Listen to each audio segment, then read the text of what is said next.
Bonjour, bonsoir, bonne nuit, c'est Altiste Brook, on se retrouve pour une toute nouvelle, pas vidéo, mais épisode des Blabla Vongola, l'épisode 4, l'épisode d'avril 2024. Oui, on est de retour, malgré cette petite absence. Hé, hé, je suis là, je suis de retour, coucou. Bref, du coup, bien sûr, je vais vous balancer l'épisode 3 et l'épisode 4 en même temps, parce que je ne suis point un crevard, donc ça va être fait. Enfin, bref.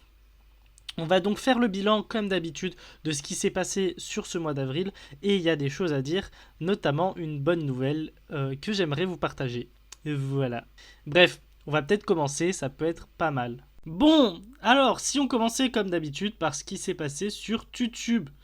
Alors, globalement, c'est un petit mois compliqué, globalement, on va pas se mentir. Ça reste malgré tout un peu mieux que le mois de mars. Mais bon, c'est pas ça non plus. Si on commençait avec la première vidéo, bien sûr, on termine le premier trimestre de 2024, donc le trimestre d'hiver, avec un bilan lecture, comme d'habitude. Et là, j'ai fait une seule vidéo parce que, ouais, compliqué, relou de faire deux vidéos, une pour les découvertes, une pour les fins. Je me suis dit, tant pis, on va mettre ça tout sur une vidéo. Ça fait, je crois, une vingtaine de minutes, c'est très bien comme ça. Et au pire, même si ça dure plus longtemps, bah, ça durera plus longtemps sur les prochaines. Mais ça me permet de gagner du temps et de pas me presser à faire deux vidéos, etc. Enfin bref, relou, galère, et j'ai de moins en moins de temps de le faire. Ensuite, comme tous les mois, on a la mythologie Pokémon. Voilà. On va pas se mentir que la magie de la mythologie Pokémon s'estompe un peu. Alors j'aime toujours faire ça. Là-dessus, il n'y a absolument aucun souci. Mais on va pas se mentir que certains Pokémon légendaires sont pas très intéressants. Il y a de moins en moins de légendaires intéressants. Donc bon, je prends toujours du plaisir à en apprendre plus. Mais j'avoue que parfois je me dis, ouais, un peu osef ce Pokémon légendaire.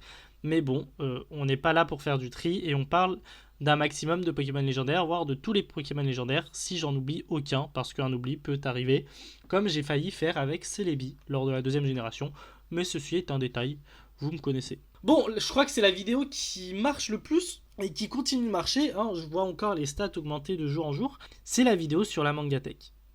Alors, vous avez énormément aimé la vidéo sur ma Mangatech, donc à quoi elle ressemble en 2024. Donc, si ça marche aussi bien, on fera un petit bilan chaque année. Mais en tout cas, vous avez l'air de bien aimer cette vidéo-là. Elle continue de monter petit à petit. Donc, franchement, je suis très content parce que c'est une vidéo que j'ai hésité à faire. Parce que ma Mangatech se trouve chez mes parents. Et je voulais garder un petit peu cette intimité chez mes parents, un petit peu cette vie privée. Parce que chez moi, c'est chez moi, chez mes parents, c'est chez mes parents. Voilà, donc j'ai hésité un petit peu à la faire au final. Je l'ai faite, on voit que ma Mangatech de toute façon, donc voilà. Mais bon, on a terminé aussi chez moi, donc là-dessus, pas de souci. Et puis au moins, ça permet un petit peu de partager de l'intime, parce que je trouve qu'une Mangatech, c'est très intime, c'est très révélateur des goûts d'une personne et de ce qu'elle aime. Il faut savoir que les mangas que j'ai aimés ou pas aimés, je les ai tous gardés. Voilà, je les ai tous dans ma Mangatech. J'en ai revendu aucun. Parce que pour moi, chaque manga qu'on aime ou on n'aime pas et que tu achètes est un moment de ta vie, est un moment où il va te faire ressentir des choses. Alors, soit de la joie, soit de la tristesse, soit de la déception parce qu'un manga peut être mauvais. Enfin voilà. Et donc, je trouve ça important de garder tous ces mangas. Après, au bout d'un moment, bien sûr, problème de place, il faudra bien vendre les mangas. Dites-moi ce que vous en pensez. Personnellement, j'ai encore de la place, donc je vois pas l'intérêt de vendre des mangas. Petite vidéo bonus, voilà, petite vidéo vlog sur Spikes Family, voilà le film qui est sorti. Donc là, je l'ai faite moi-même, mais il faut savoir, les prochains, ce ne sera pas moi qui les montrera. Je pense que vous en avez déjà vu un au moment où la vidéo est sortie, où le Blabla Vongola sera sorti plutôt. Merci à Sébastien, voilà, qui va du coup s'occuper de ça et ça va me permettre de me libérer du temps, et notamment du temps pour moi, du temps pour kiffer ma vie en fait, parce que avec les cours, etc., j'ai de moins en moins de temps pour moi.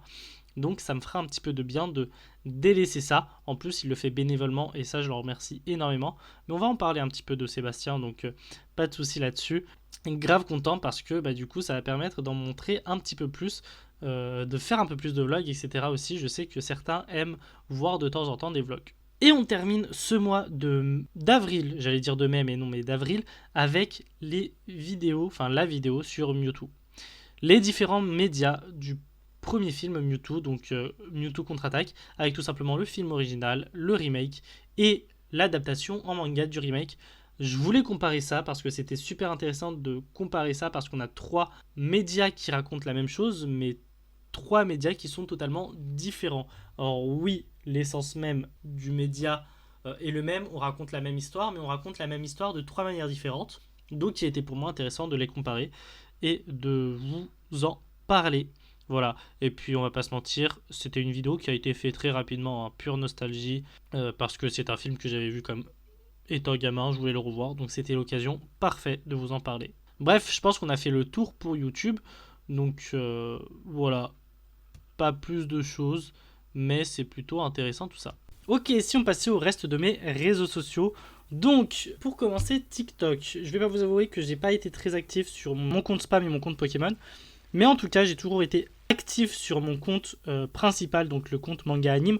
Et je suis très heureux de ce qui devient parce que j'ai décidé de prendre une décision, c'est tout simplement de changer de DA. Changer un petit peu de ce que je voulais faire sur mon compte parce que parler de manga et d'anime, c'est ce que j'aime faire et c'est ce que je continue à faire.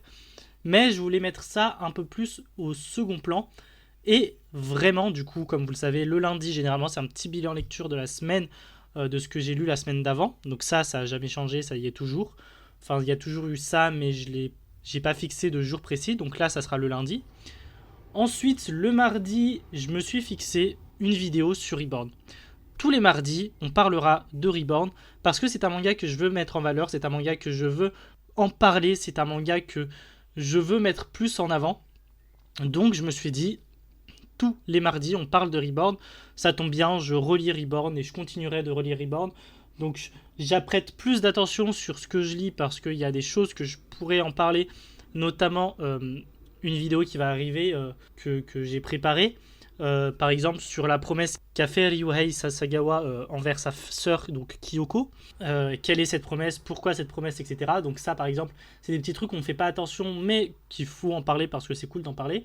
Et le mercredi, voilà, c'est le dernier jour imposé, on va parler de manga, de musique. Voilà, ça aussi c'est une décision que j'ai prise depuis ce début d'année de 2024, beaucoup plus m'intéresser sur les mangas de musique. Alors pourquoi les mangas de musique? Tout simplement parce que la musique est une seconde passion et j'avais envie de vraiment parler plus de musique. La musique me manque énormément, j'en fais beaucoup moins. Et retrouver la musique au travers du manga, ça me fait énormément de bien. Vraiment, depuis l'arrivée de Sounds of Life, en fait, dans ma mangatech, je m'intéresse de plus en plus au manga de musique et franchement ça me fait vraiment vraiment beaucoup de bien. Donc on parle de musique. Sinon les autres réseaux sociaux, que ce soit Instagram, j'y m'y remets un peu mais bon c'est compliqué. Twitter, Thread, même Patreon et Tipeee, j'ai eu une grosse flemme, ça a été assez compliqué. Mais bon, globalement pas très satisfait du mois, mais il y a quand même des choses qui sont vachement cool. Et je m'y suis mis vraiment dessus et là j'en suis vraiment fier. Bon, la petite anecdote du mois. Je vous ai parlé de Sébastien un petit peu plus tôt. On va en parler un petit peu plus en détail. Donc déjà, merci à lui encore une fois de monter tous les vidéos vlogs, etc. Les petites vidéos bonus qui arriveront sur la chaîne. Voilà, parce qu'il a commencé déjà, il y en a déjà une de disponible, celle-là avec la dédicace de Geronimo Sejudo, donc l'auteur de Reaper. Voilà, j'allais dire Reborn, mais c'est Reaper. Donc, comment est-ce que j'ai rencontré Sébastien? Alors, Sébastien, il avait déjà travaillé dans mon centre de loisirs. Mais on ne s'est pas plus parlé que ça, voilà. J'étais là pour des petits passages rapides, mais sans plus. Là, on s'est beaucoup plus parlé, etc. Parce que je suis resté un petit moment là-bas. Et je reste souvent des petits moments là-bas quand je peux. Et je me pose 30 secondes et je bosse vite fait mes vidéos. Et notamment un projet qui arrivera en juin sur TikTok. J'en dis pas plus, mais ça arrivera en juin. Du coup, il me demande ce que je fais, machin et tout. Et je lui en parle, je lui dis que je bosse pour mes réseaux, machin et tout. Il me demande ce que je fais sur les réseaux, concrètement. Je fais du manga, de l'anime, du Pokémon, etc. Enfin bref, je lui passe mes liens parce qu'il me les a demandé et tout. Et là, je reçois un message le soir même où il me dit coucou, j'aimerais bien monter tes vidéos, machin et tout, bénévolement. Voilà, parce qu'en plus, si je dis pas de bêtises, et j'ai vraiment très peur de me tromper, il fait des études de cinéma, si je dis pas de bêtises. Ça faisait un œil différent, un œil nouveau sur le contenu de la chaîne. Et surtout, il me dit bénévolement. Donc je dis ok, machin et tout. On se met d'accord sur le fait qu'il travaille les vidéos bonus parce que j'aime quand même ce que je fais et que j'aime beaucoup faire moi-même mes montages sur les vidéos principaux. Donc on s'est mis d'accord. J'avais prévenu que c'était globalement des vidéos qui faisaient moins de vues, etc. Il a été d'accord, il a validé. Franchement, c'est un type super cool, c'est un type super bien. Je suis très content qu'il bosse voilà, sur la chaîne. Et personnellement, comme je vous l'ai dit, ça va me permettre de un petit peu me libérer du temps pour moi, qui en a de moins en moins malheureusement. Donc c'est vachement cool. Voilà, encore une fois, merci poto, merci à toi, parce que ça me fait vraiment plaisir. Voilà. Et on va directement enchaîner sur la question de l'abonné parce que je n'en ai pas. Oui, j'enchaîne deux blabla vongola en même temps, donc j'ai pas eu le temps de poster déjà la vidéo ou de mettre en story Instagram, machin et tout, une question de l'abonné. Donc tant pis pour cette fois-ci. Mais encore une fois, les commentaires sont disponibles pour poser vos questions tout simplement sur la création de contenu, etc. Si vous avez d'autres questions. Donc voilà, n'hésitez pas, tout simplement. Et on va terminer aussi du coup avec la conclusion. En tout cas, voilà, je suis vraiment désolé de ne pas avoir posté plus tôt les deux blabla vongola, donc celui de mars et celui d'avril. Vraiment, j'ai pas eu le temps de m'en occuper, j'ai clairement pas pu. Je vous en parle d'un coup, donc voilà. Comme d'habitude, en tout cas, n'hésitez pas à vous abonner pour rejoindre la Vongola Family, à partager la vidéo à tous vos potes qui s'intéressent peut-être à la création de contenu et qui se posent la question de comment ça se passe pour un créateur de contenu. Si vous avez des questions, encore une fois, n'hésitez pas à me les mettre dans les commentaires. Nous, en tout cas, on se retrouve dès mercredi pour une toute nouvelle vidéo. Bref, à plus les brookistes.